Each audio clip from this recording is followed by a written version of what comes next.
எப்போ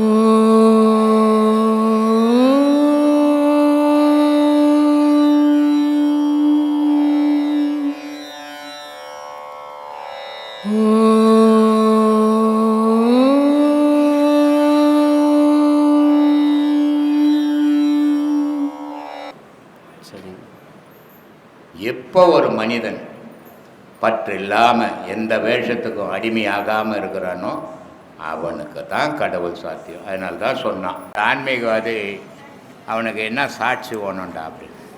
சரி. அதனால் சொல்கிறான், உண்மையான கடவுள் வழிபாடுகின்றவனுக்கு இன்னொருத்தர் வந்து அவனுக்கு சான்றிதழ் கொடுக்க வேண்டியதில்லை. ஒரு நல்ல ஆன்மீகவாதிங்க, ஒரு நல்ல சாமியாருங்க அப்படிலாம் யாரும் சொல்ல வேண்டியதில்லை. ஏன்னா அவன் தேடுற பொருள் உலகத்தில் இல்லை, ஆகாயத்தில் இருக்கிறான்.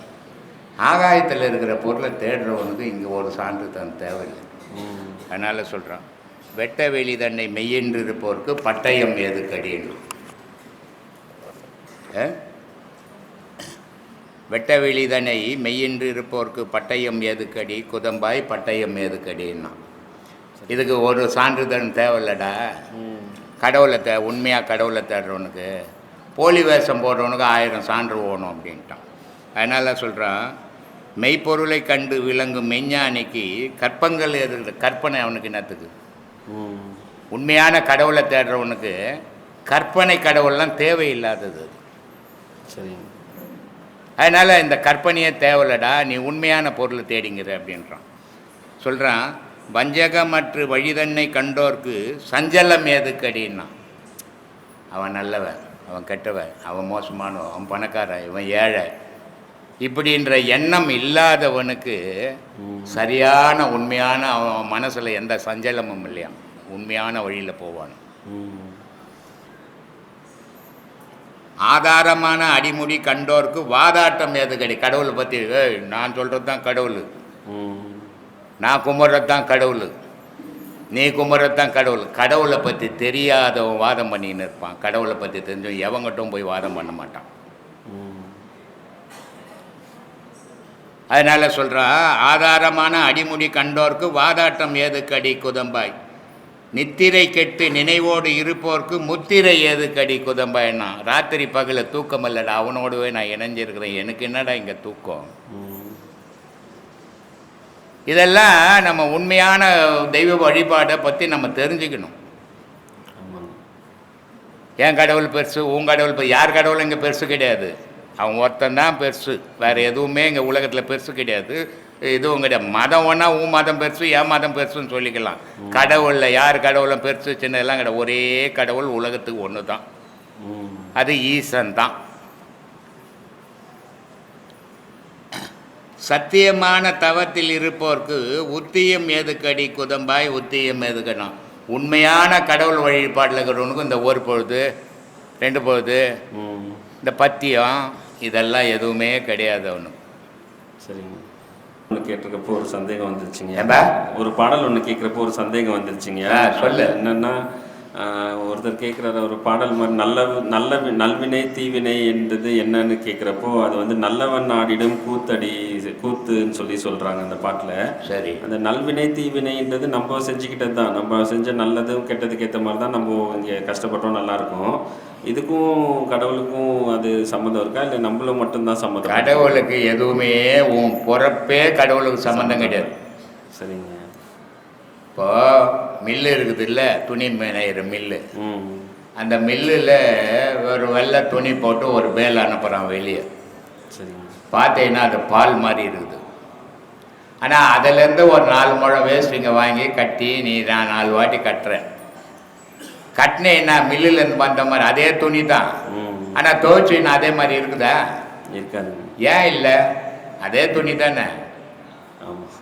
அந்த மாதிரி மில்லில் படைக்கிற மாதிரி இறைவன் மனிதனை படைக்கும்போது சுத்தமாக படைத்தான். ஆனால் இவன் ஆசை என்னும் சேத்துல பறந்து பறந்து பறந்து பறந்து கடவுளுக்கு அடையாளம் தெரியாத கடவுள் மனுஷனை தேடிங்கிறான். நம்ம படைத்த பொருளை இங்கே காண மேடான்னு தேடுறான் கடவுள். ஏன்னா இவன் ஆசை என்ற சேத்துல அலையிறான். அதனால் இங்கே பிறப்புக்கும் கடவுளுக்கும் சம்பந்தமே இல்லை.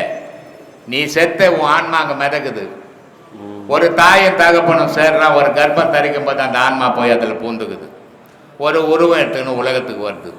திருப்பி அது ஆடுது பாடுது கூத்தாடுது, ஒரு நாள் ஊந்து ஒடியுது, ஒடிஞ்சிட்டு திருப்பி அது போய் தனியாக நிற்கிது, இன்னொரு தாய் தகப்பன் சேர்றான், அது கர்ப்பம் தரிக்குது. பட்டினத்தாரனுடைய சம்சாரம் பேர் சிவகலை. அந்த அம்மாவுக்கு குழந்தை இல்லை. குழந்தை இல்லாத போது அவங்க அம்மா சொல்கிறாங்க, கோயில் யாத்திரை போட குழந்தை பிறக்குனாங்கன்னா சாமியா குழந்தை கொடுப்பாரு, அதுக்காக சொல்லலை அவங்க. இந்த மாதிரி புனிதமான மன தூய்மையான நிலையில் நீ கடவுளை வழிபாட்டுக்கு போனீன்னா அங்கே இருக்கிற ஆன்மாக்கள் இந்த கர்ப்பத்தில் பூரும், உனக்கு ஒரு வாரிசு வரும், வம்சம் வளரும் அப்படின்றதுக்காக அந்த அம்மா சொன்னாங்க. ஆனால் அவர் வர வழியில் பாதி வழியிலே வேறு குழந்தை கிடச்சது போயிட்டாரு, அது வேறு விஷயம். இந்த மாதிரி இந்த மனிதன் வந்து இங்கேயே பிறக்கிறான், இங்கேயே சாகிறான், இங்கேயே ஆசையில் வளர்றான். சரிங்க. இங்கே ஆசையிலே வளர்ந்தது. அதனால தான் சொன்னான், நந்தவனத்தில் ஓராண்டி 4 மாதமாய் குழவனை வேண்டி கொண்டு வந்தாண்டி ஒரு தோண்டி கூத்தாடி கூத்தாடி போட்டு உடைத்தாண்டின்னு. ஆடாத ஆட்டமெல்லாம் ஆடி இங்கே போட்டு டம்முன்னு ஒரு நாளைக்கு வச்சுட்டு படுத்துக்கிறாரு. அதை 4 பேரை தூக்கின்னு போய் எங்கன்னா போட்டு போச்சிட்றான் இல்லையா? அதனால் சொன்னான், காயமே இது பொய்யடான்னா. காயம்னா அந்த உடல். இப்போ நிறைய பேர் காயக்கல்பம் பண்ணுறேன்றாங்க, அது எப்படி பண்ணுறாங்க தெரியல. எனக்கு கூட பண்ணிட்டா கொஞ்சம் உடம்பு சரியில்லாத இதெல்லாம் நல்லாயிடும் நானும் கூட நினைக்கிறேன். ஆனால் யாரும் பண்ணதா தெரியல எனக்கு. சித்தருங்க பண்ணாங்கன்னா அவங்க மேதைங்க, மருந்துகள் தெரியும், அவங்க பண்ணிக்கினாங்க. நம்மளால மனுஷனால் பண்ண முடியுமா? செத்து போடுவோம். அதனால் சொன்னான், காயமே இது பொய்யடா, சிவ காற்றடித்த பையடா, மாயனாராம் குயவன் செய்த மண்ணு பாண்டம் ஓடடான்னு. உளுத்த நரம்பையும் வெளுத்த சதையையும் இழுத்து கட்டிய கூடடான்னா. வெந்த சோத்தையும் நொந்த காய்கறி போட்டடைத்த பையடா, காயமே இது பொய்யடா, சிவ காற்றடித்த பையடான்னு. சிவகாற்று உள்ள ஓடலைன்னா இந்த உடம்பு ஒத்த பைசா கூட உதவாது. அப்போ இங்கே எங்கே கடவுளுக்கு வேலை இருக்குது? இதெல்லாம் நமக்கு புரியணுன்னா கொஞ்சம் கஷ்டம்தான், நாளாகணும். கொஞ்சம் கொஞ்சமாக தான் பக்குவப்பட முடியும், ஒரே நாள் பக்குவப்பட முடியாது. ஆனால் அந்த பக்குவத்தை நம்ம ஏற்றுக்கணும். சொல்லு. படிக்கிற படிப்பில் பார்த்தீங்கன்னா கிளாஸ் வைஸ் நம்ம வந்து சொல்கிறோம், 1ஆம் கிளாஸ்லேருந்து 10ஆம் கிளாஸ் படிக்கிறாரு, டிகிரி படிக்கிறாருன்னு சொல்லிட்டு. இப்போ இந்த ஆன்மீகம் படிக்கிறப்போ ஒரு சம்சாரம்னு சொன்னால் ஒரு சம்சாரத்தில் இருக்கிறோம். அதுக்கப்புறமா வந்து என்னவா யோகி சன்னியாசி அப்படின்னு சொல்கிறாங்க. இப்போ நம்ம இதில் எப்படி நம்ம அடுத்த இதுக்கு எப்படி கட்டத்துக்கு இருக்கிறோம், எந்த கட்டத்தில் இருக்கிறோம் நம்ம எப்படிங்க தெரிஞ்சுக்கிறது? இப்போ நான் சம்சாரத்தில் இருக்கிறேன்னா நான் எந்த கட்டத்தில் இருக்கிறேன்னு தெரிஞ்சுன்னா ராத்திரிக்கெல்லாம் தூங்கவே மாட்டேன். நாளைக்கு செத்து போப்பாருன்னு தெரிஞ்சு போச்சு உனக்கு. தூங்குவியா? இன்றைக்கி தூங்குவியா? மனுஷனுடைய வாழ்க்கை இருக்குது, அடுத்தது என்ன நடக்க போகுதுன்னு தெரியாத வரைக்கும் தான் அவன் வாழ்க்கை. அடுத்தது என்ன நடக்க போகுதுன்னு அவன் தெரிஞ்சு போச்சுன்னா அவன் அமைதி அப்பவே இழந்துருவான் இல்லையா? இப்போ உங்கள் அம்மா இருக்கிறாங்க, உன் பொண்டாட்டி இருக்குது, நான் அடுத்த இன்னொரு 10 வருஷத்தில் நான் சாமியாராக போயிடுவேன்னு சொன்னால் உன்னை என்ன பண்ணுவாங்க? நீ அப்போ போவ, நான் இப்போவே நீ இருக்கிறத விட போயிட்டு துட்டா நான் வந்துட்டோன்னுவாங்க. ஏன்னா அப்படியாப்பட்ட கௌதம புத்தர் சன்னியாசியாக போகிறாருன்னு அவரை வந்து அரண்மனையிலே வச்சு படிப்பு கிடிப்பு எல்லாத்தையும் சொல்லி கொடுக்க ஆரம்பித்தான் அரசன் இல்லையா? ஆனால் அதையும் தாண்டி அவர் வந்து வெளி உலகத்துக்கு வந்து அவரை கிட்ட போக முடியாமல் போய் உலகம் ஃபுல்லாக புத்த மதம் பரவச்சு இல்லை? மனிதனுடைய வாழ்வு. இப்போ 4 புள்ள பெற்றுக்கிற நீ, 2 பசங்க பார்த்தீங்கன்னா ரொம்ப அருமையாக படிக்குது. நீ சொல்லவே வேணாம், படிடான்னு சொல்ல வேணாம். அதுவே காலையில் எழுந்த உடனே புக்கு எடுக்குது, எல்லாம் நல்லா படிக்குது, சந்தோஷமாகுது உனக்கு பார்க்கும்போது. ஆனால் 2 புள்ள பார்த்தீங்கன்னா வீட்டு பின்னாடி போய் டம் அடிச்சுனுக்குது. அப்போ அத்தை என்ன பண்ணுவேன்? ஒரு பக்கம் பார்த்தீங்கன்னா 2 புள்ள படிக்கும்போது சந்தோஷமாக இருந்தது, நல்லா மனசு ரொம்ப ஆனந்தமாக இருந்தது. ஆனால் 2 புள்ள பண்ணுறதை பார்த்தா அட்டுழியமாகுது, அக்குறும்பாகுது, அழையாக வருது, துக்கமாக வருது, மனசு கஷ்டமாகுது. இப்போ இதுக்கு யார்? நீ காரணமா அவங்களே காரணமா? இந்த 2 புள்ளைய நல்லா படினும் நீ சொல்லலை, அந்த 2 புள்ளைய போய் டம் அடினும் நீ சொல்லலை, ஆனால் அதுவாக செய்யுது. இதுக்கு தாய் தகப்பன் காரணமா நீ காரணமா? ஒரு பாட்டு ஒன்றுக்குது, எந்த பிள்ளையும் மண்ணில் பிறக்கும் போது நல்ல பிள்ளை தான், அது நல்லவன் ஆவாதும் கெட்டவன் ஆவாதும் தாயின் வளர்ப்பில்லைன்னு. ஆமாம். எந்த தாயாவது கெட்டவனா போகணுன்னு ஒரு தாய் புள்ளைய வளர்ப்பால? வளர்க்க மாட்டாங்க. அவள் தாயா இருப்பாள் அப்படி வளர்த்தா? எல்லா தாயும் எல்லா தகப்பனும் நம்ம பிள்ளைங்க நம்ம பட்ட கஷ்டப்படக்கூடாது, நம்ம அனுபவித்த துன்பத்தை அனுபவிக்கக்கூடாது. நம்ம பிள்ளைங்க நல்லா சிறப்பாக வாழணும் தான் ஒவ்வொரு தாயும் தகப்பனும் வளர்க்குறான். ஆனால் அது வளரலையே. அப்போ அது எங்கே இடிக்குது, என்ன காரணம்னு யோசிக்க மாட்டேன்றமே. இதை தான் சொன்னேன், விதி தான், விதி விட்ட வழிதான் வாழ்க்கை. நீ நல்லா வளர்க்கணும் தான் உன் பிள்ளைய நினைக்கிற, ஆனால் அது திருட போதே என்ன பண்ண முடியும்? உன்னால் எவ்வளோ நாள் தடுப்ப? நல்லா படி. இது எப்படின்னா எதுனா ஒரு வேலை செய்தா வீட்டில் கஷ்டமாக இருக்குது, போய் ஒரு மெக்கானிக் கடையில் வேலை செய்து டெய்லி ஒரு 50 ரூபா எத்தனை வந்து கொடுறான்னா, இல்லைப்பா நான் படிக்கணும்பான்னு போய் படிக்குதே. அப்போ அதுக்கு யார் காரணம்? அதனுடைய விதி தான் வாழ்க்கை. இது விதின்றது என்ன அப்படின்னா, முன்னாடி நீ என்னென்ன செய்தியோ அது ஒரு லிஸ்ட்டு போட்டுக்கணும். அம்மா வயிற்றுலேருந்து வரும்போது தலை ஓப்பனாக இருக்கும் முதல்ல, அதுக்கப்புறம் உச்சி மூடிடுவாங்க. அதனால தான் பிறந்த உடனே அங்கே உச்சியாண்ட மட்டும் அந்த உயிர் ஆடும் தெரியும், தலையில் கொல கொலான்னு இருக்கும் அந்த இடம் மட்டும் ரவுண்டு. அதை மூடின உடனே தான் குழந்தை வெளியே வரும், இல்லைன்னா வெளியே வர்றது உள்ளே செத்து போடும். அப்போ வச்சுக்கின்னு பிறகுது பாரு, அதான் வாழ்க்கை இந்த உலகத்தில். இன்னைக்கு நரேந்திர மோடி இருக்கிறாரு, நாட்டினுடைய பிரதமர். அவர் பிறக்கும்போது நான் பிரதமர் ஆகும் நான் பிறந்தார், சாதாரண குழந்தை தான். அவருடைய விதி இன்னைக்கு பிரதமர் ஆக்கி விட்டு வச்சுக்குது. இதே சோனியா காந்தி பிரதமராக வரணும்னு பார்த்தாங்க, ஆனால் யாரும் வீட்டில் தடுத்துட்டாங்க. எங்கேயோ இருந்த மன்மோகன் சிங் பிரதமர் ஆனார். இதான் விதி. விதியினுடைய வழிபடி தான்ப்பா வாழ்க்கை. அதை மீறி யாராலையும் ஒன்றும் பண்ணிட முடியாது. இப்போ நான் ஜெயிச்சிட்டேன்னா நான் சொல்லுவேன், நான் பற்றி எவ்வளோ உழைச்சேன், எப்படி ஜெயிச்சிட்டேன்னு சும்மா சொல்லிக்கலாம் உங்ககிட்ட. அந்த விதி என்ன முன்னேற்றம் பண்ணி இருக்குது, ஆனால் உன்னை விதி தடுத்து கீழே தள்ளுது. நீ போன பிரிவில் செய்த தீமைக்கு ஏற்ற மாதிரி உன்னை தள்ளுது, நான் போன பிரிவில் செய்த நன்மைக்கு ஏற்ற மாதிரி என்னை உயர்த்துது. இவ்வளோதான் வித்தியாசம். சொல்லு. எங்கும் பரவி உள்ள பரம்பொருளை சரி உருவ வடிவில் வணங்குவது ஏன்? இப்போ உலகம் ஃபுல்லாக எம்பிபிஎஸ்ன்னு ஒரு கோர்ஸ் இருக்குது இல்லை, அது இருக்கும்போது ஏன் 1ஆம் கிளாஸில் எடுத்து போய் ஸ்கூலுங்களை கட்டிக்கின்னு சேர்த்துக்கின்னு இருக்கணும்? ஏம்மா? ஆரம்பம் அதுதான்மா இது கூட ஆரம்பம். ஆரம்பத்தில் எல்லாருக்குமே இறைவன் இதில் இருக்கிறான் அதில் இருக்கிறான் நமக்குள்ள இருக்கிறான்னு தெரியாது. அப்போ அந்த சிலையை காட்டி இதுதான் இறைவன் இதுக்குள்ளே தான் இருக்கிறான்னு குறிப்பிட்ட வயசு வரைக்கும் காட்டணும். காட்டினா தான் அந்த தெய்வ பக்தி உள்ளுக்குள்ளே உருவாகும். உருவாகும் போது தான் அதுக்கப்புறம் அதுதான் சரியே கிரியே யோகம் ஞானம் 4 பதம் வச்சுக்குது. ஆரம்ப பள்ளி, இடைப்பள்ளி, காலேஜு, அதுக்கப்புறம் வேலை, 4 விதமாக தேடுறீங்கள உலகத்தில். அதே மாதிரி கடவுளை சரியை அது என்னதுன்னு தெரியாத போய் கும்பிடு. அதுக்கப்புறம் அதுக்கு ஒரு பேர் இருக்குது, பாட்டு பாடி கும்பிடு. அது கூட இல்லை, உனக்குள்ள இறைவனை தேடு. அதை தேடி அடையிறது ஞானம். அதனால் சரியே கிரியே யோகம் ஞானம் 4 பதம் வச்சுக்குது. அது மாதிரி போனாதம்மா 1ஆம் கிளாஸ் படிக்காமல் உலகம் ஃபுல்லாக எம்பிபிஎஸ் இருக்குதுங்க. நான் எம்பிபிஎஸ் படிச்சோன்னா படிக்க முடியாது, சும்மா ஏமாத்தின்னு இருக்கலாம். அதே மாதிரி கோயிலுக்கு போகாத கடவுள்னால் தெரியவே தெரியாது. அதனால் ஆரம்ப பள்ளி ஆரம்பம் வந்து உருவ வழிபாடு பண்ணணும். அதுக்கப்புறம் தான் அருவத்துக்கு வரணும். உருவமே இல்லாத அருவம்ன்றது இவனுக்கு என்னன்னே தெரியாது. அதனால் அது அவசியம். ஒருவன் இறைவனிடம் மாறாத பக்தி கொண்டவனாக இருக்கின்றான். சரி. ஆயினும் சில சமயங்களில் தோன்றக்கூடாத தீய எண்ணங்கள் மனதில் தோன்றுகின்றன. ஆமாம் என்று வைத்துக் கொள்வோம். ஆனால் அதை நினைத்து தூண்டுவதும் கடவுள் தானே? கடவுள் கிடையாது. கடவுள் கெட்ட விஷயத்துக்கு தூண்டுறதே கிடையாது. மனுஷனுடைய மனத்துக்குள்ள அந்த கர்ணம்னு ஒன்று இருக்குது. அந்த அந்த கர்ணன்றது சித்தம் புத்தி அகங்காரம் மனம்னு 4 பொருளாக இருந்துக்கின்னு மனசுக்குள்ள நல்ல எண்ணத்தையும் கெட்ட எண்ணத்தையும் துவக்கிக்கினுக்கு தான் அது வேலை. அந்த அந்த கர்ணம்னு ஒன்று இல்லைன்னு சொன்னால் உலக வாழ்வுன்னு ஒன்று இல்லை. அப்போ அந்த அந்த கர்ணம் அவசியம். இதில் ஒரு மனிதனுக்குள்ள நல்ல எண்ணத்தையே உருவாக்கிக்கினுக்குது, அவன் நல்லவனாகவே இருக்கிறான். ஒரு மனிதனுக்குள்ள அந்த அண்டகரணம்ன்றது கெட்டதையே உருவாக்குது, அப்போ அவன் கெட்டவனாகிடுறான். இதுக்கு கடவுளுக்கும் இதுக்கும் சம்பந்தமே கிடையாது. இது மனுஷ சம்பந்தப்பட்டது. ஒரு மனுஷன் இருக்கிறான், எல்லாரும் அன்பாக இருக்கணும்னு ஆசைப்படுறான்.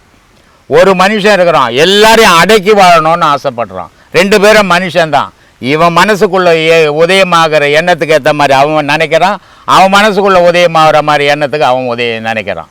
அப்போது இந்த நினைவுக்கும் கடவுளுக்கும் சம்பந்தமே கிடையாது. இது மனுஷன் பண்ணுற வேலை இல்லையா? அதுக்கு தான் பிரம்மம், பரபிரம்மம். அப்போ பிரம்மம்னா என்ன? மனுஷன். பரபிரம்மம்னா என்ன? கடவுள். அப்போது பரபிரம்மம் யாரையும் எந்த உலகத்துக்கும் அது தீங்கு செய்கிறதே கிடையாது. அதனுடைய வேலை அது இல்லை, நன்மை செய்கிறது தான் அது வேலை. ஆனால் மனுஷன் பிரம்மமாக இருக்கிற மனுஷன் சில பேர் நன்மையை செய்வான், சில பேர் தீமையை செய்வான். இது அவன் மனசுக்குள்ளே ஏற்படுற எண்ணங்கள் தான் அடிப்படையை தவிர இங்கே கடவுளுக்கு வேலையே கிடையாது. இப்போது வானத்திலேருந்து மழை பெய்யுது, எந்த மனுஷனாவது பெய்ய வைக்க முடியுமா? அப்போது இறைவன் ஏன் மழை பெய்கிறான்? இந்த உலகம் செழிப்பாக இருக்கணும், இந்த உலகத்தில் உள்ள உயிரினங்கள்லாம் வாழணுன்றதுக்காக இறைவன் மழையாக கொட்டுறான். அந்த மழை மட்டுமே பெய்ஞ்சால் எல்லாம் அழுகி போயிடும், எல்லாம் செத்து போயிடும். அப்போது இறைவன் வெயிலாகவும் காயறான். சரி, இது ரெண்டுமே இருந்தால் பத்தாது, காற்றாகவும் இருக்கிறான். இதை எதையாவது மனிதனால் செய்ய முடியுமா? இதுதான் இறைவனுடைய செயல். ஆனால் கட்டது நன்மை இதெல்லாம் செய்யறது மனுஷனுடைய செயல். அதனால் இறைவனுக்கும் இதுக்கும் சம்பந்தமே கிடையாது. சொல்லுமா சாமி, இந்து மதத்தில் மட்டுமே இறைவனை ஆணும் பெண்ணும் சமமாக அர்த்தநாரீஸ்வரர் வேடத்தில் சரி வழிபடுகின்றது. சரி, மானிட வாழ்வில் இது எவ்வாறு? இந்த மானிட வாழ்வில் இந்து மதத்தில் அர்த்தநாரீஸ்வரர் ஆணும் பெண்ணும் இணைஞ்சு இருக்கிற மாதிரி ஒரு உருவங்களை காட்டுறாங்க அப்படின்னு தானே சொல்ல வரீங்க? ஆமாம். அந்த இணைஞ்சது தான் அந்த உடலும் உயிரும். அர்த்தநாரீஸ்வரராக காட்டுறாங்கல்ல, உலகம்ன்றத ஒரு ஆணும் பெண்ணும் இருந்தால்தான் உலகம். வெறும் ஆண் இருந்தாலும் உலகம் இருக்காது, வெறும் பெண் இருந்தாலும் உலகம் இருக்காது. அப்போ ஆணும் பெண்ணும் இணைஞ்சது தான் இறைவன், ஆணும் பெண்ணும் இணைஞ்சது தான் உலகம், ஆணும் பெண்ணும் இணைஞ்சது தான் உடல். இந்த ஆணுன்றது உயிராகவும் பெண்ணுன்றது உடலாகவும் இருக்கிற வரைக்கும் தான் இங்கே ஏக்கும். இதுலேருந்து எது பிரிஞ்சாலும் ஏக்கம் போயிடும். அதனால் இந்து மதத்தில் ரொம்ப அறிவுபூர்வமாக வகுத்த வழி அது. இது ரெண்டும் இணைஞ்சாதான் வாழ்க்கை. இது ரெண்டும் இணைஞ்சா இப்போ பூமியில் ஆகாயம் இல்லாத பூமி வருமா? பூமி இல்லைன்னா ஆகாயம் இருக்குமா? அப்போ இது ரெண்டும் அவசியம் இல்லையா? இதுதான் அர்த்தநாரீஸ்வரர், ஆணும் பெண்ணும் இணைஞ்சது தான் உலகம். பெண்ணு பூமி, ஆகாயம் ஆணு, உடல் பெண்ணு, உள்ளகிற உயிர் ஆணு. இது ரெண்டும் இணைஞ்சது தான் உலகம். இந்த ரெண்டும் இணைஞ்சதை தான் ரொம்ப அற்புதமாக காட்டுறாங்க இந்து மதத்தில். வேறு மதத்தில் அது காட்டுறதில்லை. சாமி, நம் இறைவனை வீட்டில் வழிபட்டால் போதாதா, கோயிலுக்கு சென்று வழிபட வேண்டும், பகவான் எங்கும் இருக்கிறார் என்று சொல்லப்படுகின்றன. எப்போது நம் கோயில்களுக்கு செல்ல வேண்டும்? இது வீட்டில் வழிபட்டீங்கன்னா பக்கத்து வீட்டுக்காரர் அக்கத்து வீட்டுக்காரெலாம் வந்து உன் கூட உட்கார மாட்டாங்க. நீ மட்டும்தான் வீட்டில் சாமி கும்பிட்டு ஒண்டியே தான் இருக்கணும்.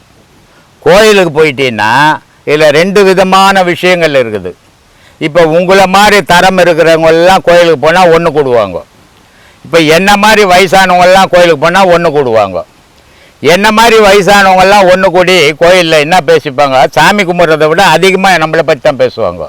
என்ன பேசிப்பாங்க? உன் மருமக சாப்பாடு போடுதா, உன் புள்ள நல்லா வச்சுக்கிறானா, இதை பேசுறதுக்காக அங்கே கோயிலுக்கு போகிறோம். வீட்டில் பேச முடியாது.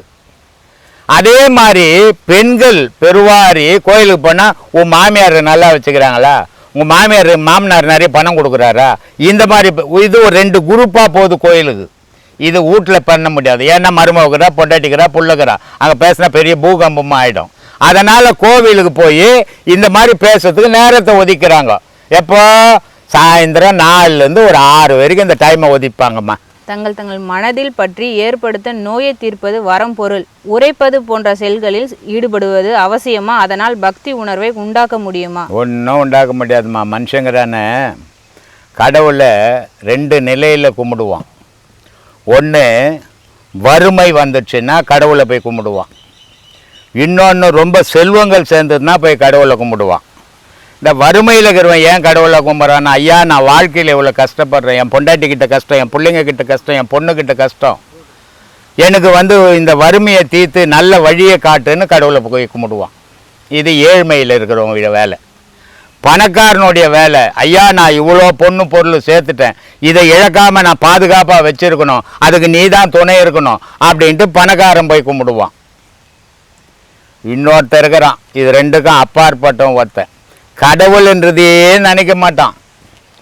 ஆனால் இவன் உடலுக்குள்ள நோய் வந்து உழுந்து வதையிறான் பாரு, அப்போ யோசிப்பான், ஐயா கடவுளே என்னை காப்பாற்று, நான் நோயில் வதையிறேன்.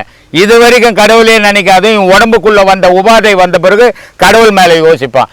இப்படி 3 தரத்தாக இருக்கிறாங்கம்மா. இது அவங்கவுங்க மன சம்பந்தப்பட்ட விஷயம், நம்ம தீர்ப்பு சொல்ல முடியாது. அதுக்கு குறிப்பிட்ட தெய்வத்தை குலதெய்வமாக ஏற்றுக்கொண்டவர்கள் வேறு தெய்வங்களை பூஜிப்பது, அந்த தெய்வங்களிடம் வேண்டிக் கொள்வது இல்லையே, ஏன் இந்த பன்மை?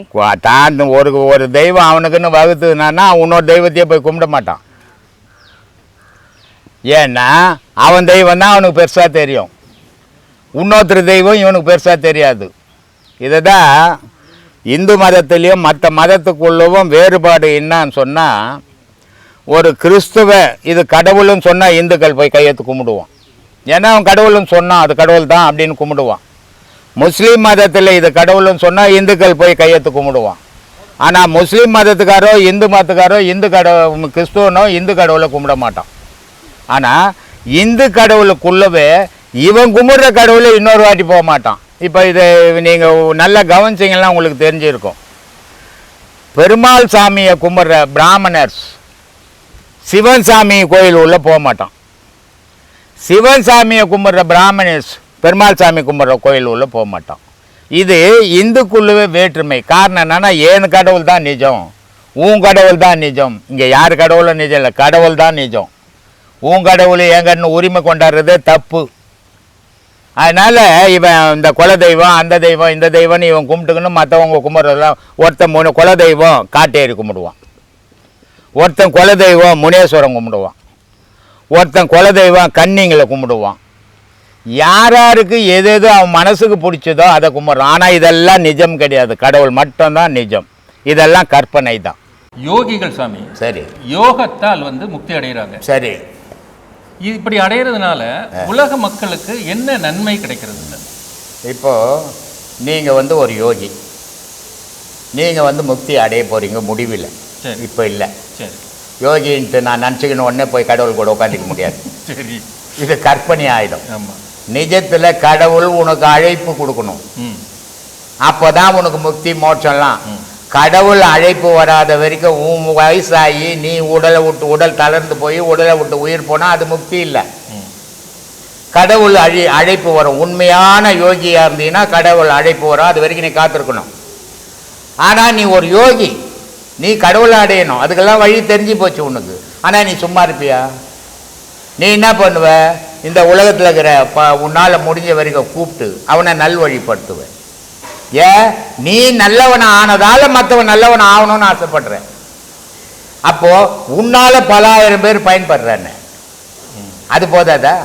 உன்னால் உலகத்துக்கு தீமை கிடையாது, அது போதாதா? தீமை கிடையாது. அப்போ இதெல்லாம் தானே யோகியினுடைய வேலை. இதுக்காக அவன் போகிறான், போகிற வழியில் எதையோ 4 இறச்சிட்டும் போகிறான், 4 பேர் பொறிக்க. ஆனால் கெட்டவன் போனான்னா நான் போகிற வழியில் இருக்கிறத பொறிக்கின்னு போடுவான். நல்லவன் போனான்னா இருக்கிறத இறச்சிட்டு போயிடுவான். இதான் நல்லவனுக்கும் கெட்டவனுக்கும் வித்தியாசம் சாமி. ராஜயோகத்தில் வலது நாசியில் சுவாசிக்கும் சூரிய கலையும் இடது நாசியில் சுவாசிக்கும் சந்திர கலையும் இயற்கையாக மாறி வருகிறது. சரி, இது மாதத்தில் எத்தனை முறை இந்த மாதிரி மாறுது? சூரிய கலையின் போது மனம் எதை நினைக்கின்றது? சந்திர கலையின் போது மனம் எதை நினைக்கிறது சார்? சூரியக்கலை சந்திரக்கலை மாதத்தில் மாறுறதில்லை.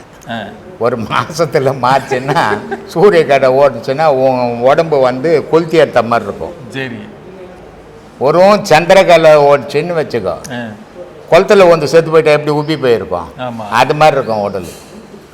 அதனால் 65 நிமிஷத்துக்கு ஒரு வாட்டி சூரியக்கலையும் சந்திரக்கலையும் இயற்கையாகவே மாறுது மனுஷனுக்கு. மாறும்போது தான் சூரியக்கலை ஏற்றின சூட்டை உடலுக்கு தேவையான அளவு எடுத்துக்கின்னு சந்திரக்கலை அதை மிதப்படுத்துது, பேலன்ஸ் பண்ணுது. சூரியனுடைய ஒளி நேரடியாக அந்த பூமிக்கு பட்டுதுன்னா பூமி சுக்குநூறாக வெடிச்சு போயிடும். அப்போது நம்ம என்ன நினைக்கிறோம்? பகலில் பார்க்குறோம் சந்திரனே இல்லை, ராத்திரியில் மட்டும்தான் சந்திரன் வருது அப்படின்னு நினைக்கிறோம். இல்லை, சந்திரன் எப்பவுமே இருந்துக்கினே இருக்குது. சூரியனுடைய ஒளியால் சந்திரன் தெரியல. நட்சத்திரம் எப்பவுமே இருந்துக்கின்னு இருக்குது. சூரியனுடைய ஒளியால் பகலில் நட்சத்திரம் தெரியல, ஆனால் அதெல்லாம் எப்பவுமே இருந்துக்கின்னு இருக்குது. அதே மாதிரி அந்த சூரியன் கொடுக்குற வெப்பத்தை இந்த பூமி எவ்வளோ தேவையோ சந்திரன் மிதைப்படுத்தி கொடுக்குது. அதில் தான் நம்ம வாழறோம். இல்லைன்னா இங்கே ஒரு புல் பூச்சி கூட இருக்காது, எல்லாம் காஞ்சி கருவடாக போயிடும். பூமியே வெடிச்சிடும் அந்த வெப்பத்தில். அதை காப்பாற்றக்கூடியது தான் சந்திரன். அந்த சந்திரனுக்கு பேர் தான் இந்து மதம்னு வச்சிருக்கு. இந்த மிதைப்பற்றி உயிரினங்கள் வாழறதுக்கு வழி செய்கிற சந்திரனுக்கு பேர் இந்து. அதனால் இந்த சுகமாக நம்ம அனுபவிக்கிறதால நம்ம மதத்தை இந்து மதம்னு மாற்றினாங்களே தவிர தனி ஒரு மனிதனுக்கு உரிமை கிடையாது இந்துன்றது. உலகம் ஃபுல்லாக இந்து. இப்போது மதங்கள் வேறு வேறு இருக்கலாம். இப்போ நமக்கு ஓடுற மூச்சு சூரியகலை, சந்திரகலை. சரி, இது இந்துக்களுக்கு மட்டும் சூரியகலை சந்திரகலை. வேறு நாட்டில் இருக்கிறவங்களுக்கு வேறு கலையாக வரும். உலகம் ஃபுல்லாக ஒரு கலை தான், சூரியகலை சந்திரகலை தான். அந்த ரெண்டு மூச்சு இல்லைன்னு சொன்னால் உலகத்தில் ஒரு பொருளும் இருக்காது. மதங்கள் வேற வேறுனு மனசு தேடிக்கிச்சே தவிர மூச்சு உலகத்தில் இருக்கிற அத்தனை பேருக்கு ஒன்று தான். கடவுளுடைய படைப்பு உலகத்தில் உள்ள மனிதனுடைய அமைப்பு ஒரே அமைப்பு தான். நிறங்கள் தான் வேறுபட்டிருக்கும். அவன் எவ்வளோ பெரிய அறிவாளி இல்லை, ஒரு ஒரு நாட்டில் ஒவ்வொரு மாதிரி ஆக்கி விட்டுருக்கலாம். ஒரே மாதிரி உலகத்தில் எங்கெங்கே மனிதங்கிறான அத்தனை மனிதனும் ஒரே வடிவம் தான். ஆணும் பெண்ணு ஒரே மூச்சு தான் ரெண்டு. அது எந்த மனுஷனாக இருந்தாலும் எந்த மதமாக இருந்தாலும். அதனால் இந்த மூச்சு மிதைப்படுத்துறதால சந்திரகுலம், சந்திரகுலம்னா இந்து மதம் அப்படின்னு வச்சாங்க சாமி. இது எப்பவுமே மாறி மாறி மாறி மாறி மாறி ஓடிக்கினுக்கிறதால நம்ம உடல் மிதமாக இருக்கும். இதில் ஒரே ஒரு வித்தியாசம் என்ன அப்படின்னா, சூரியகலை அதிகமாக ஓடும்போது மனிதனுக்கு சோம்பல் ஏற்படும். சந்திரகலை மனிதனுக்கு அதிகமாக ஓடும்போது ஆசைகள் உருவாகும். இதெல்லாம் விஞ்ஞானம். விஞ்ஞானம்ன்றது மெஞ்ஞானத்துடைய தொடர்ச்சி தான் விஞ்ஞானம். ஏன்னா மெஞ்ஞானம்ன்றது ஒரு முழுமையானது, விஞ்ஞானம்ன்றது ஒரு குறையானது. இப்போ தான் ஆராய்ச்சின்னு இருக்கிறோம், இன்னும் முடிவடையலை. இப்போது முதல்ல விஞ்ஞானம் சொல்லிச்சு சூரியன் ஒன்று தான் உலகத்துக்கு அப்படின்னு சொல்லிச்சு. ஆனால் சித்தர்கள் சொல்கிறான் 1000 சூரியன் இருக்குதுறான்றான். ஆனால் அதை யாரும் ஒத்துக்கலை அப்போ. ஏன்னா இவன் போட்டோ எடுத்து எழுதியெல்லாம் வைக்கிறது கிடையாது, இருக்கிறத பார்த்துட்டு வந்து சொல்லிட்டான். விஞ்ஞானம் தேடிக்கின்னு இருக்குது. இப்போ என்ன சொல்கிறான், ஒரு சூரியன் தான் சொன்னவன் போய் இப்போ 7 சூரியன் இருக்குதுன்றான். இது விஞ்ஞானம் சொல்லுது. அப்போது விஞ்ஞானம்ன்றது ஒரு கையளவு, மெஞ்ஞானம்ன்றது கடலளவு, முழுமை பெற்றது அது. இது இன்னும் இப்போ தான் ஆராய்ச்சி குழந்தை மாதிரி இது விஞ்ஞானம். அதனால் இதையும் அதையும் ஒப்பிடக்கூடாது. ஆனால் இந்த மூச்சினுடைய செயல்பாடுகள் என்னன்னா, அதிகமான சூரியகலை மூச்சு ஓடிச்சுன்னா உனக்கு சோர்வு வரும், தூங்கலாமான்ற எண்ணம் வரும். அதிகமான சந்திரகலை ஓடிச்சுன்னா இத்த வாங்கலாமா அத்தை வாங்கலாமா, இப்படி சம்பாதிக்கலாமா, அப்படி ஆசைகள் உருவாகும். இதுதான் சாமி வித்தியாசம். ஆத்மா வணக்கம் சாமி. ஆத்மா வணக்கம்மா. தேனி ராதா பேசுகிறேன். சொல்லுங்கம்மா. சரி சார். உலக வாழ்க்கையில் நாம் வாழும்போது பலரும் சொல்கிறாங்க, ஒருவர் மீது பாசம் பற்று வைத்து வாழ்ந்தா அது ஒரு வாழ்க்கையாக இருக்கும். அது ஆன்மீகத்தில் நல்லதுன்னு சொல்லி ஐயா சொல்கிறாரு. அந்த பாற்று பசம் வச்சோம்னா ஆன்மீகத்தில் கடவுளை அடைய முடியாது அப்படின்னு சொல்கிறாரு. இதை நம்ம எவ்வாறு வேறுபடுத்தி பார்க்க முடியும்? முதல்ல என்ன பண்ணா, முதல்ல போய் யாரோ ஒரு சொந்தக்காரன் செத்து போயிட்டான்னு மெசேஜ் வந்ததுன்னா முதல்ல அந்த சாவில் போய் கலந்துக்கணும். இந்த உண்மை அப்போ தான் அங்கே தெரிய வரும். பொண்டாட்டி என்ன பண்ணுவான், மாரில் ஆச்சுன்னு அழுவாங்க. பிள்ளைய மாரில் ஆச்சுன்னு அழுவான். எது வரைக்கும் அழுவாங்க? பொண்டாட்டி வீதி வரைக்கும் வருவாங்க. பிள்ளைங்க சொந்தக்காரன்லாம் அப்படியே கூடவே வரான், வீதி தாண்டி கூடவே வந்தீங்கன்னா அப்படியே டாக் மாறும், வந்த வேலை முடிஞ்சிச்சுன்னு கிளம்பிடுவாங்க. பிள்ளை எது வரைக்கும் வருவான்? சுடுகாடு வரைக்கும் வருவான் கொல்லி போகிறதுக்காக. அதை தாண்டி யாராவது வராங்களா அப்படின்னா யாரும் வர முடியாம. எப்போ நீ வாழ்ந்த யாருக்காக வாழ்ந்த? என் மேலே என் பொண்டாட்டிக்கு ரொம்ப பாசம், அவங்களுக்காக நான் வாழறேன். என்னையே நம்பி அவங்க இருக்காங்க, அவங்களுக்காக நான் வாழறேன். என் மேலே பிள்ளைங்களுக்கு ரொம்ப பாசம், வேறு வழி இல்லை, அவங்களுக்காக நான் வாழ்ந்தாகணும் அப்படின்னு அந்த பிள்ளை மேலே இருக்கிற பாசத்துக்காக நான் வாழறேன். சரி, இவங்களால் என்ன பண்ண முடியும்னு நினைக்கிற? திருமூலர் கேட்குறாரு, இவங்களால என்னப்பா பண்ண முடியும்? நீ செத்துட்டா உன் பணத்தை சுற்றி வந்து இவங்களால அழத்தான் முடியும், அதை தாண்டி அவங்களால ஒன்றுமே பண்ண முடியாதுப்பா. இப்படி அழத்தான் முடியுன்ற கூட்டத்துக்காக நீ வாழ்க பிறந்த, இதுக்காக நீ வாழ்ந்த, இதுக்காகவா நீ செத்த? யாரோ ஒரு பொருள் உள்ளே இருந்து காப்பாற்றின்னு இருந்தது, அந்த பொருளுக்காக நீ வந்தாவது ஒரு நாள் ஒழுங்காக வாழ்ந்தியா? பொண்டாட்டிக்கு வாழ்ந்தி, பிள்ளைங்க வாழ்ந்தி, இவங்க யாராலையும் உன்னோட உயிரை கட்டி காப்பாற்ற முடியலையே. அப்போ இவ்வளோ நாள் அந்த உடம்புக்குள்ள உயிரை கட்டி காப்பாற்றின பொருள் எதுன்னு நான் ஒரு நாள் ஆச்சு உட்காந்து ஆராய்ச்சி பண்ணனா? ஆராய்ச்சி பண்ணியிருந்தால் இப்படி ஒரு மரணம் எனக்கு நிகழ்ந்திருக்குமா? நிகழ்ந்திருக்காதே. சொந்தமும் பந்தமும் பொண்டாட்டி மூலியம் அழ வேண்டிய நிலைமை வந்திருக்காதே. அவங்களாம் என்னோட ஒடுங்கி உக்காந்து நிலையை பார்த்து சந்தோஷப்பட்டிருக்கணும். ஆனால் அழுகுறாங்களே, எதுக்காக அழுகுறாங்க? பாசம். நான் உழைச்சி கொட்டாமல் இருந்தேன்னா அவங்க என்னை கண்டு அழுவாங்களா? இவன் இருந்ததை விட என்னைக்கோ செத்து போயிருக்கணும் அப்படின்னு சந்தோஷப்பட்டிருப்பாங்க. அப்போ நான் நல்லா சம்பாதிச்சு போட்டு அவங்களுக்காக நான் வாழ்ந்தால் அந்த பாசம் அவங்க கண்ணீரை வட வைக்கிறதுக்கு மட்டும்தான் உதவும். அதை தாண்டி அந்த பாசத்தால் ஒன்றுமே பண்ண முடியாதுப்பா. அப்போ பற்றுன்னு சொன்னேன். பற்று பற்றுதான் பாசம். பாசம்னா பற்றா மாறும். எதையும் நான் பாசம் வைக்கிறேன், எல்லாருக்கும் பண்ணணும்னு, ஆனால் அவங்கள விட்டு நான் பிரியாமல் இருந்தேன்னா அந்த பாசமே இப்போ பற்றாயிடுச்சு. அப்போ நான் என்ன பண்ணோம்? பற்றா இருக்க முடியலன்னா முதல்ல பாசத்தை நிறுத்தணும். எல்லார் மேலேயும் பாசம் வைக்கிறது. ஐயா வந்து குடும்பத்தோடு வாழ்ந்தார், குடும்பத்தோடு வந்தேன். ஆனால் யாரையும் அவர் பிடிச்சிக்கின்னு இல்லை. நாம் என்ன பண்ணுறோம்? எல்லாரும் 2 கையில் பிடிச்சிக்கின்னு எப்படின்னா விட்டுடலான்னு கஷ்டப்பட்டுக்கிறோம். இது எதோட விளைவு? பிடிச்சதுனால அதை விடுறதுக்கு முயற்சி பண்ணுறோம். நான் பிடிக்கவே இல்லைன்னா விட வேண்டிய வேலையில் அதை பிடிச்சின்னு இருக்க தான் பற்று. அப்போது எல்லாரும் கூட வாழணும், யாரையுமே நம்ம பிடிக்கக்கூடாது, பற்று இல்லாமல் வாழணும். இப்போ போய் அன்னதானம் பண்ணுறீங்க, ஐயாவோட நினைவு சமாதி நாளுக்கு பிறந்த நாளுக்கு போய் அன்னதானம் பண்ணுறீங்க. எதுக்காக பண்ணுறீங்க? நாளைக்கு நாம் போய் நின்னா அவங்க அன்னதானம் பண்ணுவாங்க, நான் பண்ணுறீங்க. அப்போது இந்த மாதிரி விஷயங்கள் தான் நம்ம குடும்ப வாழ்க்கையிலே பண்ணணும், எல்லாம் பண்ணணும். இவங்ககிட்டேருந்து நாம் எதையும் எதிர்பார்க்கக்கூடாது. குருநாதர் ஆணையிட்டாருன்னு தான் நம்ம அன்னதானம் பண்ணுறீங்க இல்லையா? அதே போல் இறைவன் ஆணையிட்டுக்கு தான் இவங்க எல்லாருக்கும் நம்ம பண்ணணும்னு நாம் குடும்பம் நடத்தினால் அங்கே பற்றும் இருக்காது, பாசமும் இருக்காது, அதோட தொடர்ச்சியாக நமக்கு மரணமும் இருக்காது. புரியுதுங்களா? இதுதான் விஷயம். ஆன்மா தான் கடவுள். அது நம்மகிட்ட உள்ளது. அதை வந்து நம்ம இறைவன் சொல்றோம். ஐயா வந்து கூறார், அந்த ஆன்மாவின் தான் குழந்தை.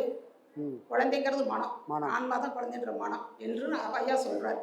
இறைவன் வந்து குழந்தையா வந்து மனமா இருக்கிறவரு நன்மை மட்டும்தானே செய்யணும், ஏன் தீமையும் செய்யறாரு? அப்படி தீமையா செய்யற மனம் தெரிஞ்சு செய்தா தெரியாம செய்தா? இதுக்கு காரணம் யாரு? இந்த மனம் இப்படிலாம் சிந்திக்கிறதுக்கு காரணமான பொருள் அது எதுமா? அறியாமை. அந்த மனசை எப்படி ஆட்டி படைக்கணும், அடக்கி வைக்கணும்னு எனக்கு தெரியல. ஆரிய நல்லன் குதிரை 2 உண்டு, வீசி பிடிக்க விறகறிவார் இல்லை, கூறிய நாதன் குருவருள் பெற்றால் வாரி பிடிக்க வசப்படும் தானே. எப்பா உனக்குள்ள 2 மூச்சு ஓடுது குதிரை, அது பேர். அந்த குதிரையை வீசி பிடிக்கிறதுக்கு உன் கையில் கயிறு இல்லை. காட்டில் குதிரையை பிடிச்சின்னு வருவாங்க, பழக்கப்படாத குதிரையை பிடிக்கிறதுக்கு பழக்கப்பட்ட குதிரை மேலே ஏறிக்கின்னு ஒரு கயிறு, சுருக்கயிறு ஒன்று போட்டுக்கின்னு ஓடுற குதிரை மேலே அடிப்பாங்க. அது கயிற்றுல மாட்டிக்கின்னு இது வேகமாக வலிக்கும், அது வேகம், இவன் வலிக்க மாற்றி மாற்றி ஒரு போராட்டமாக இருக்கும். இந்த போராட்டத்தால் அந்த குதிரையை அடக்க முடியாதுப்பா. நீ என்ன பண்ணணும்? கூரியநாதன் குருவடி பற்றால். ஒரு குருவை பிடிச்சிக்கோ. குருவை பிடிச்சா என்ன ஆகும்? ஒரு அம்மா இருக்கிறாங்க, ஒரு கை குழந்தை இருக்குது, அந்த குழந்தைய தூங்க வைக்கிறாங்க. தூங்க வச்சுட்டு அது தூங்கும்போது மட்டும்தான் அவங்களால வேறு வேலையெல்லாம் பார்க்க முடியும், குளிக்கிறது முதற்கொண்டு. இது நல்லா கொஞ்சம் ஒரு தாயோட கஷ்டம் சொல்லி மாளாது. அவங்க குளிக்க போனால் கூட பாத்ரூமோட கதவை மூட முடியாது. ஐயோ மூடிட்டா குழந்தை அழுது கேட்க முடியாத போயிடுமேனு பாத்ரூமோட கதவை மூடாமல் தான் குடிச்சுவாங்க. ஒரு காது எப்பவுமே குழந்தையோட சத்தம் கேட்குதானே இருக்கும். அவ்வளோ பாடுபடுறாங்க ஒவ்வொரு தாய்மாரும். அப்போ இவ்வளோ வேலைக்கு நடுவில் அந்த குழந்தை அழுத உடனே அம்மா என்ன பண்ணுவாங்க? ஓடி போய் என்ன பண்ணுவாங்க? வாரியெல்லாம் பிடிக்க மாட்டாங்க, வீசி பிடிக்க மாட்டாங்க, அப்படியே அள்ளி அனுப்பிச்சிப்பாங்க. கூரியநாதன் குருவடி பெற்றால் வாரி பிடிக்க வசப்படுமாங்க. ஓடி போய் அந்த குழந்தைய அம்மா எப்படி வாரி அணைச்சிப்பாங்களோ உன்னோட மூச்சை நீ வாரி அணைச்சிக்கனா. ஒரு தாயோட மனப்பான்மையில் நீ பாடம் பண்ணோம்னா அந்த குழந்தை தான் மூச்சு. அந்த குழந்தை எப்படி பண்ணணும்? வாரி அணைச்சி அந்த தாயோட பாவகத்தில் நீ பாடம் பண்ணோம்னா அந்த பாடம் உன்னை கரை சேர்க்கும். அப்போ பாவனை எப்படி இருக்கணும்? ஒரு தாயோட பாவனை இருக்கணும். அந்த மூச்சை ஒரு குழந்தையோட பாவனையில் நம்ம பார்க்கணும். அப்படி பண்ணால் மட்டும்தான் இந்த கலை கை கொடுக்கும். இந்த பற்றோ பாசமோ எதுவுமே நம்மளை தொல்லை பண்ணாது. யாரோட அருள் பெற்றால் இது நடக்கும்? குருவோட கூரியநாதன் குருவருள் பெற்றால். வேற யாராலும் இந்த கலையை இப்படி ஒரு சாமர்த்தியத்தை சொல்லவே முடியாது. அதாவது நல்லதானே நினைக்கணும், ஏன் தீமை நினைக்குது? அது தீமைக்கு காரணம் குருவோட பாதம் பிடிக்காதனால தான். சரி சரி. நீ அதை அடக்கி ஆளலாம்னு நினச்சிட்டேன்னா அது நம்மளை பள்ளத்தில் தள்ளும். அதனால தான் நம்ம பாடம் பண்ணுற எல்லாருக்குமே சொல்கிறது, மனசை அடக்கவே கூடாது. மனசை அடக்காமல் அது கூடவே ஓடி ஓடி அது கூட நீ பழக்கத்தை உண்டாக்கு. பழக்கத்தை உண்டாக்க அதுக்கு உனக்கும் ஒரு தொடர்பு கிடைக்கும். அந்த தொடர்பு மட்டும்தான் அதோட வேகத்தை குறைக்க முடியும். அடக்கணும்னு நினச்சா அது திமிரி எழும். மனசோட பாவனை அதுதான். மனமும் ராமாயணத்தில் வர வாலியும் ஒன்று. தான் முன்னாடி யார் எதிர்த்து வந்து நின்னாலும் அதை விட 10 யானை பலம் அதுக்கு வந்துடும். மனசோட பாவனை அது. அப்போது இந்த உண்மையை புரிஞ்சுக்கணும். என்ன பண்ணோம்? அதை அடக்கவே கூடாது. அது கூட உறவாடும். அந்த உறவாடுறது தான் தாயும் பிள்ளையும். அந்த பாவனைக்கு போனால் அந்த மனம் தீமை செஞ்சிருந்த மனம் தீமை செய்யறதை விட்டுட்டு நமக்கு நண்பனாக மாறும். அப்போ நடக்கிறது மட்டும்தான் நல்லதாக நடக்கும். அப்போ மனசை அடக்கணும்னா அது கூட உறவாடணும். அதுக்கிட்ட சண்டை போடக்கூடாது. பாடம் பண்ணினே இருக்கிறேன் சாமி, தேவையில்லாத சிந்தனைகள்லாம் வருது. இதெல்லாம் நான் எப்போ செஞ்சேன்னு எனக்கே தெரியல, இப்போலாம் வருது. என்ன பண்ணலான்னா, வந்தால் என்ன அர்த்தம் சொன்னால் அது மனசை விட்டு போக போகுது. அப்போ நான் என்ன பண்ணோம்? இதுக்காக சந்தோஷப்படணும். ஆனால் நிறைய பேர் என்ன பண்ணுறான்? ஐயோ பாடம் பண்ணுறோமே, இந்த மாதிரி எண்ணமெல்லாம் வரக்கூடாதுன்னு அதுக்கிட்ட சண்டை போடுறோம். சண்டை போட்டால் வெளியே போகக்கூடிய இந்த எண்ணங்கள்லாம் திரும்ப நம்ம மனசுக்குள்ளேயே வந்துடும். அப்போ பாடம் பண்ணுறவங்க மனசை எப்படி கையாளணும், அதுக்கிட்ட எப்படி உறவானா நம்ம தப்பிச்சு போகணுன்றதை இந்த உண்மையை தெரிஞ்சு பாடம் பண்ணால் இந்த மனம் தீமை செய்யறதெல்லாம் விட்டுட்டு நன்மை செய்யறதுக்கான ஒரு நண்பனாக அது மாறிடும். தீதும் நன்றும் பிறத்தர வாரா. யார் மூலிமா வரும்? இந்த மனம் மூலிமா மட்டும்தான் வரும். இந்த உண்மையை நம்ம புரிஞ்சுக்கணும். அது கூட போய் போராடக்கூடாது. போராடுறது தப்பு. பொறுமை நிதானமாக போகணும். ஆமாம், புரியுதுங்களா? போராட்டத்தை நிறுத்திட்டு நாம் வசப்படுத்த தெரிஞ்சுக்கணும். ரொம்ப சந்தோஷம். நல்லதுமா, நல்லதுமா, நல்லது. ஆத்மா.